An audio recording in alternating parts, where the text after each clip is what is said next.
私の学生時代をお話ししたいと思います。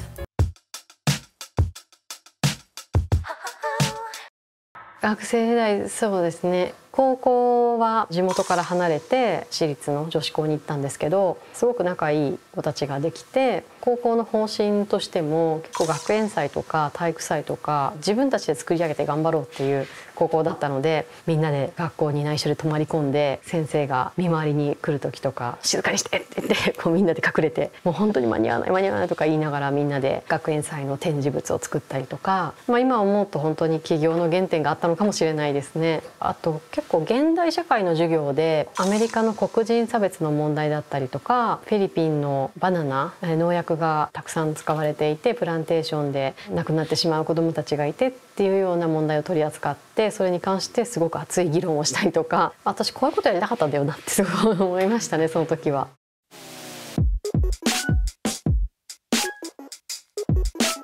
でその後そうですね、将来何をやっていこうかなと考えていた時に、緒方貞子さんの本「私の仕事」っていう本だったんですけど、日本人でもこんなに難民とかその世界に対して貢献されている方がいらっしゃるんだと思って。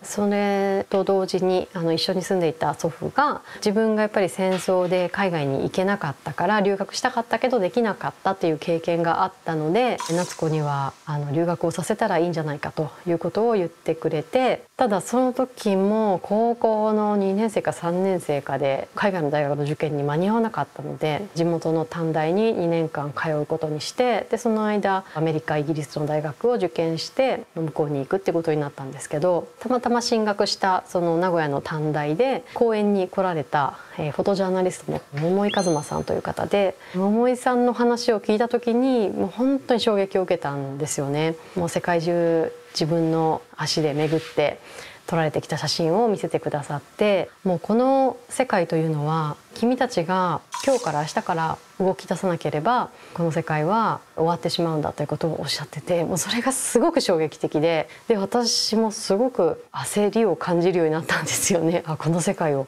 変えなければと。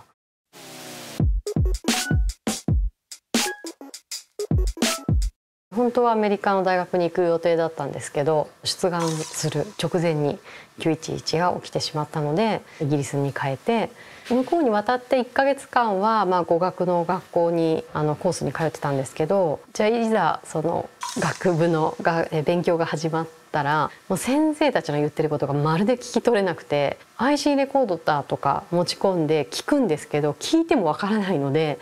各授業で課題図書がもう2、30冊出されるので、それをひたすら図書館で読む日々。日本では割と、勉強もそれなりに自分の意見とかも言えるけれども、向こうに行ったら幼稚園生みたいな話し方しかできないし、寮に住んでたんですけど廊下でイギリス人の学生たちに会ったりしても軽い会話とかができなくて、そのたんびに落ち込むというか、しかも日本のことみんなあんまり興味ないなってすごい思って、だから日本に自分のアイデンティティを置くのも結構なんだけど、大事なのは自分が何者かということ、自分の意見を持っているか持っていないかでやっぱり判断されるので、そこが本当に大事だなと気づきましたね。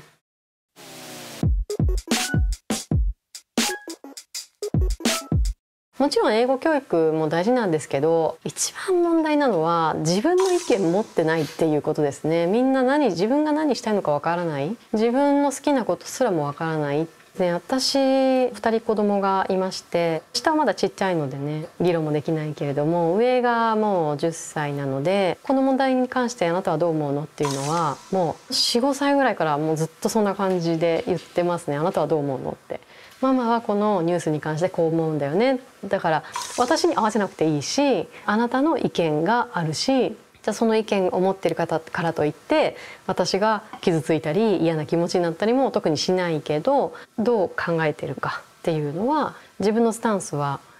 決めることは促したりはしてますね。それは本当に私の経験から大事なことだなと思っているので、日常の中で行っていますね。